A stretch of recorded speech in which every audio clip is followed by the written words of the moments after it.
Fantastic, superb, mind-blowing, unbelievable. ఇచ్చండి sir, పాపం bail ఇచ్చండి.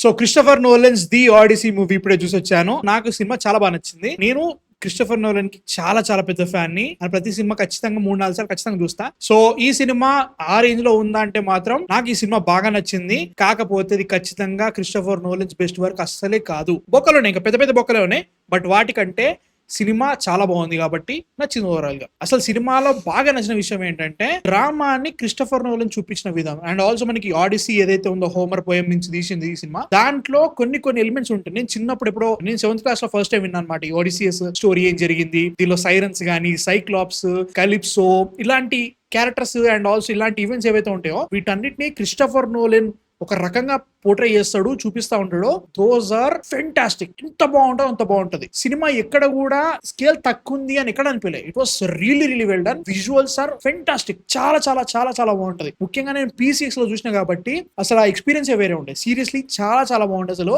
ముఖ్యంగా కొన్ని వైడ్ యాంగిల్ షాట్స్ ఉంటాయి. ఒకటే చిన్న పాయింట్ ఇప్పుడు డ్యూన్ లో చూసినప్పుడు కొన్ని ఉంటాయి చూసారా, ఆ రేంజ్ లో కొన్ని షార్ట్స్ చూపిస్తాడు. Those are fantastic. Cyclop sequence ఉంటుంది అండ్ ఆల్సో జైంట్స్ ఉంటాయి. వాటి ఎలా చూపిస్తారు అనుకున్నా అవి చాలా చాలా బాగా చూపించింది అనమాట. అండ్ ఆల్సో సైక్లాప్స్ ఏదైతే ఉంటుందో దాన్ని 12 feet టోటల్ అది యానిమేటర్ అని తెలుస్తా ఉంటది. ఇట్స్ నాట్ లైక్ సీజీ ఏదో వాడారా అనిపించదు. అండ్ కొన్ని సీన్స్ లలో ఇక్కడ సీజీతో ట్రిక్ చేశారా మనల్ని, అసలు సీజీ వాడారా లేదా అంత అథెంటిక్ ఉంటుంది అనమాట. అరే ఇది సీజీ కాదనిపిస్తా ఉంటది. ఎట్ ద సేమ్ టైం దీన్ని రియల్ లైఫ్ లో ఎలా తీసారనే ఫీలింగ్ కూడా వస్తా ఉంటుంది. ఆ క్వశ్చన్ వస్తా ఉంటది అనమాట. నాకు విపరీతంగా నచ్చిన సీన్స్ లలో ముఖ్యంగా సైక్లాప్స్ ఇంటరాక్షన్ సీన్ ఒకటి ఉంటుంది. అసలు గుహలకు వెళ్ళిన తర్వాత ఏం జరుగుతుంది ఒకటి పాలిఫేమస్ ది. అండ్ ఆల్సో ఒక బాడీ హారర్ సీన్ ఉంటుంది భయ్య, ఒక ఐలాండ్ కి వెళ్తారు. That was done fantastic. అసలు ఇక్కడ సీజీ వాడకుండా ఎలా చేశారా. ముఖ్యంగా దీంట్లో ప్రాసెటిక్స్ వాడి కొన్ని సీన్స్ పెట్టారు భయ్యా, మస్తు అనిపించింది. వాయమ్మ ఇది కదరా. ఇవన్నీ కాదు కానీ క్రిస్టోఫర్ నోలన్ ఒక హారర్ మూవీ చేస్తే ఒక బాడీ హారర్ సీన్ ఉంది, ఫెంటాస్టిక్. నాకు చాలా చాలా బాగా నచ్చింది ఆ సీన్ అయితే మాత్రం. పర్ఫార్మెన్సెస్ టెక్నికల్లీ మనకి చాలా కాస్ట్ ఉన్నా గానీ గట్టి కొడితే 4-5 మాత్రమే మెయిన్ కాస్ట్ ఉంటుంది అనమాట. Those are the main actors అనమాట. దాంట్లో నాకు పర్ఫార్మెన్స్ వైజ్ గా బాగా నచ్చిన క్యారెక్టర్స్ అయితే మాత్రం యాన్ హ్యాథవే యాజ్ పెనెలపీ చాలా చాలా బాగా చేసింది ఆమె. And also Robert Pattinson as Antonius. నన్ను అడిగితే సినిమా మొత్తంలో ద బెస్ట్ పర్ఫార్మర్ అంటే మాత్రం రాబర్ట్ ప్యాటిన్సన్ పోయి. అసలు విలన్ గా వేరే లెవెల్ ఉంటది. వాడొక పిరికోడా ఏదో నేను ఇంకేం చెప్పలేను. వన్ క్యారెక్టరైజేషన్ ఒక రకంగా ఉంటది, మస్త్ అనిపించింది. మ్యాట్ డేమన్ చాలా బాగా చేశారని చెప్తా, బట్ చాలా చాలా మంచి పర్ఫార్మెన్స్ ఆల్రెడీ చూసేసినాం అన్ని సినిమాలలో. ఇప్పుడు వరకు మార్షన్ కానీ దానికంటే ముందు వచ్చిన మూవీస్ అన్నిట్లో ఇంకా బెటర్ పర్ఫార్మెన్స్ ఉంది. ఫిజికల్ గా చాలా పెట్టిండు, అది కనబడింది లిటరల్ గా చాలా పెట్టిండు. Tom Holland was Tom Holland. అంటే లైక్ సూపర్ అని చెప్పలేకపోతున్నా, ఇట్ వాస్ లైక్ బాలేదని కూడా చెప్పలేకపోతున్నా. కొన్ని సిచ్యువేషన్స్ లా రే టిమోథీ షాలమేల్ పెట్టుకుంటే ఇంకా బాగా సెట్ అయ్యేది. ముఖ్యంగా ఏజ్ ఫ్యాక్టర్ టెలిమాకస్ కి కొంచెం ఉంటది అనమాట, వీడు ఇట్లాంటివి ఉండాలని చెప్పేసి. నాకైతే మాత్రం టామ్ హాలండ్ కొంచెం మామూలుగా కనబడ్డాడు. టిమోథీ షాలమే చాలా బాగా సెట్ అయ్యాడు, ఆ క్యారెక్టర్ కి ఆ పర్ఫార్మెన్స్ సెట్ అయ్యాడు అనిపించింది. ఎందుకు తీసుకోలేదు నాకు అర్థం కాలేదు, but still Tom Holland was Tom Holland. మిగతా వాళ్ళందరూ కూడా క్యామియో రోల్స్ ఉంటాయి, కొన్ని ఉంటాయి అనమాట. హిమేష్ పటేల్ వాళ్ళందరూ గురించి నేను తర్వాత మాట్లాడుతూ ఉంటా. ఎలియట్ పేజ్ క్యారెక్టర్ ఒకటి ఉంటది, మాట్లాడు. Screen play drama was return fantastic. Starting కొంచెం స్లోగా స్టార్ట్ అవుతుంది, బట్ ఎప్పుడైతే మనకి మెయిన్ ఆడిసీ స్టార్ట్ అవుతుందో ట్రావెల్ అంతా, వాటన్నిటికి మధ్యలో screen play back and fourth వెళ్తాడు అనమాట. ఫ్లాష్ బ్యాక్ కొంచెం వెళ్తాడు, ప్రజెంట్ చెప్తాడు, దీని తర్వాత ఇంకా కొంచెం ఫ్లాష్ బ్యాక్ వెళ్తాడు, ఇంకొంచెం ముంగడికి వెళ్తాడు, ఇంకొంచెం వెనక్కి వెళ్తాడు. అలా లాస్ట్ వరకు కూడా చాలా బాగా తీసుకెళ్ళిండు. అంటిల్ ద థర్డ్ యాక్ట్ వరకు చాలా బాగా తీసుకెళ్ళిండు అనిపించింది. థర్డ్ యాక్ట్ మేజర్లీ డ్రామా ఉంటది అనమాట. అసలు ఏం జరిగింది వాటిని చాలా బాగా తీసుకెళ్ళి అనిపించింది. ముఖ్యంగా అక్కడ performances, mat Daemon cinema starting అంతా ఏమనిపించినా కానీ లాస్ట్ 40 minutes అలా చాలా బాగా చేసిన అనిపించింది. And also obviously Christopher Nolan magic ఉంటుంది భయ్య ఈ సినిమాలో. ఎవరు పడితే వాళ్ళు తీసినట్టు అనిపించేది ఈ సినిమా. క్రిస్టోఫర్ నోలన్ సినిమాలో ఏవైతే నీకు ఆల్మోస్ట్ అన్ని పాజిటివ్స్ కనబడతాయో ఆ పాజిటివ్స్ అన్ని దీనిలో కనబడుతూ ఉంటాయి. Music was hit and miss నాకు, బట్ కొన్ని ఏరియాస్ లో చాలా బాగా ఎలివేట్ చేసింది. కొన్ని ఏరియాస్ లో అరే ఇంకా చాలా ఉండాలి దీంట్లో, ఇంకొంచెం ఆ ఎపిక్నెస్ ఇంకా క్రియేట్ అయ్యే ఛాన్సెస్ ఉన్నాయి, బట్ తీసుకోలే వాళ్ళు. కొన్ని సీన్స్ మాత్రం బ్యాంగర్ పడతాయి. ముఖ్యంగా ట్రోజన్ హార్స్ ని వాళ్ళు చూపించిన విధానం అది చాలా బాగా చూపించారు, అంతకంటే ఇంకేం చెప్పలేను. ఓవరాల్ గా it was really well done movie. But ఇక్కడ నుంచి బొక్కలు మాట్లాడదాం. వాట్ ఆర్ ద బొక్కల్ of this movie is authenticity. ఈ సినిమా నుంచి అసలు ఎక్స్పెక్ట్ చేయకూడదు. ఫస్ట్ ఆఫ్ ఆల్ ఈ సినిమా హోమర్ రాసిన పోయం నుంచి బేస్ అయింది. ఆ పోయం ని ఎమిలీ విల్స్ అనే ఒక ఆమె ట్రాన్స్లేట్ చేసింది అనమాట. ఈ ట్రాన్స్లేషన్ మీద క్రిస్టోఫర్ నోలన్ సినిమా తీసి ప్రాబ్లం ఎక్కడ వస్తుందంటే, ఎమిలీ విల్సన్ ఇప్పుడున్న మోడర్న్ ఆడియన్స్ కోసము హోమర్ రాసిన పోయాన్ని చేంజ్ చేసింది. ఆ చేంజెస్ దీనిలో కనబడతాయి. That is the problem. And also obviously casting decisions అంటాం ఖచ్చితంగా. మనకి లూపిటా న్యోంగో క్యారెక్టర్ ఉంటుంది, Helen of Troy, and also Clytemnestra, ఈ 2 క్యారెక్టర్స్ చేస్తుంది అనమాట. పిచ్చ ఆడ్ కనబడుతుంది. అంటే లైక్ ఆమె చాలా తక్కువ ఉంటుంది సినిమాలో, బట్ చూసినప్పుడల్లా కూడా చాలా ఆడ్ కనబడుతుంది. అవే కాకుండా ఇంకా పెద్ద ప్రాబ్లం ఏంటంటే, సినిమాలో మెయిన్ ఒక క్యారెక్టర్ ఉంటుంది, మన ఎలియట్ పేజ్ క్యారెక్టర్, సినాన్ అనే క్యారెక్టర్. యాక్చువల్లీ చెప్పాలంటే స్పాయిలర్ కాదు ఇది, యాక్చువల్లీ హోమర్ పోయంలోనే ఉండదు ఆ క్యారెక్టర్, వేరే ఎక్కడి నుంచో వేరే మిథాలజీలకి తీసుకొచ్చి దీనిలో పెట్టినట్టు ఉంటుంది. ఆబ్వియస్లీ అలానే ఉంటుంది.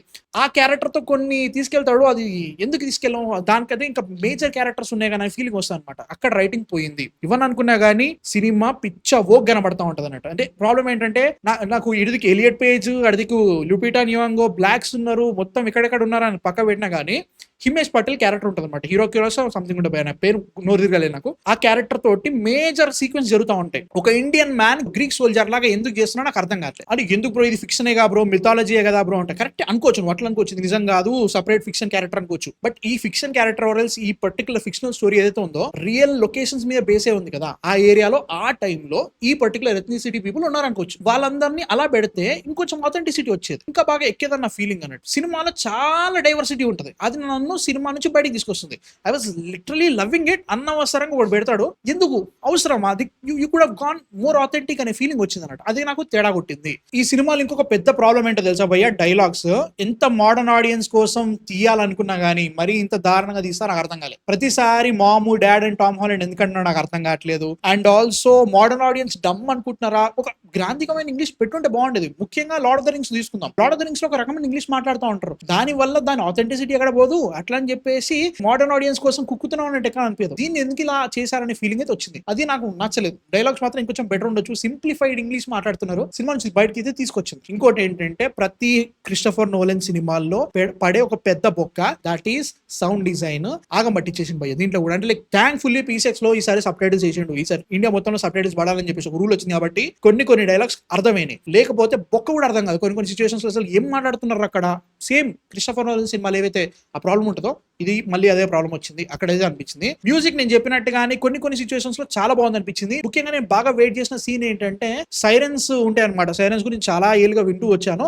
అక్కడ మ్యూజికల్ గా చాలా చేయొచ్చు, వాళ్ళు ఏం చేయలేదు. నాకు అసలు ఇది కొంచెం స్పాయిలర్ అనుకోకండి, చాలా డిసప్పాయింట్ అయిపోయినా పోయి నేనైతే మాత్రం. ఎందుకంటే చిన్నప్పటి నుంచి వింటూ వచ్చిన సైరన్స్ వల్ల ఏదో జరుగుతుంది అని చెప్పేసి disappointed in that man. Seriously ఇంకా చాలా చేయొచ్చు. లుడ్విగ్ గోరెన్సన్ కూడా ఆపెన్హైమర్ కి ఫెంటాస్టిక్ మ్యూజిక్ ఇచ్చిండు, దీంట్లో కొంచెం హిట్ ఆర్ మిస్ అయి కొట్టింది నాకైతే మాత్రం. విజువల్ గా సినిమా చాలా బాగుంది. You can see the magic of Christopher Nolan. ఖచ్చితంగా పెద్ద స్క్రీన్ లోనే చూడాల్సిన సినిమా, మిస్ అవ్వకూడని సినిమానే. బట్ నాకైతే మాత్రం కొన్ని గ్రైప్స్ అయితే గ్యారంటీ కనబట్టాయి. ఏంటి ఏమంటే వోక్ మాట్లాడుతావు, పెడితే ఏమైంది, ఫిక్షనల్ స్టోరీ కదా అనుకుంటాం. ఇలాంటి సినిమాలు ముఖ్యంగా క్రిస్టోఫర్ నోలన్ లాంటి డైరెక్టర్లు తీసే సినిమాలు ఒక సాఫ్ట్ ప్రాపగెండా లెక్క పనిచేస్తా ఉంటాయి. నేను ఒకటే క్వశ్చన్ అడుగుతా, ఫ్యూచర్ లో ఒక ఫేమస్ హాలీవుడ్ డైరెక్టర్ వచ్చేసి ఇండియా పాకిస్తాన్ ఏదైతే కాన్ఫ్లిక్ట్ ఉందో 1947 లో, కాన్ఫ్లిక్ట్ కాదు పెద్ద దారుణంగా జరిగింది, లిటరల్ గా మ్యాసెకర్లు జరిగినాయి, మారణ హోమం చూసినాం, దాని మీద నేను ఒక సినిమా తీస్తా, దాంట్లో పాకిస్తాన్ ని సాఫ్ట్ లైట్ లో ఇండియాని నెగిటివ్ సైడ్ లో చూపిస్తే నీకు ఎట్లుంటది. కొన్ని రోజుల తర్వాత ఈ సినిమాలు చూసి కొత్త జనరేషన్ అదే హిస్టరీ అనుకుంటది. ఇప్పుడు దానవీర సురకర్ణ చూసి ఒక జనరేషన్ టోటల్ గా మహాభారతం మీనింగ్ మర్చిపోయారు, అసలు బుక్లు చదవట్లేదు మనం. అట్లా మనము చేంజ్ చేసే అవకాశాలు ఇలాంటి సినిమాల వల్ల వస్తుంది. ఇది కొంచెం పొలిటికల్ వెళ్ళిపోయింది, బట్ స్టిల్ అది నాకు గ్రైప్ వచ్చింది, నాకు తేడా కొట్టింది అక్కడ సినిమా చూస్తుంటే. బట్ అది ప్రాబ్లం అన్నట్టు. బట్ ఓవరాల్ గా I really like the movie. Problem అయితే ఖచ్చితంగా ఉన్నాయి. It's not the best work of Christopher Nolan, but it's a good movie. So yeah, these are my thoughts on The Odyssey. Yeah, I liked it. మీరు చూసారా, చూడాలనుకున్నారు కింద comments లో చెప్పండి.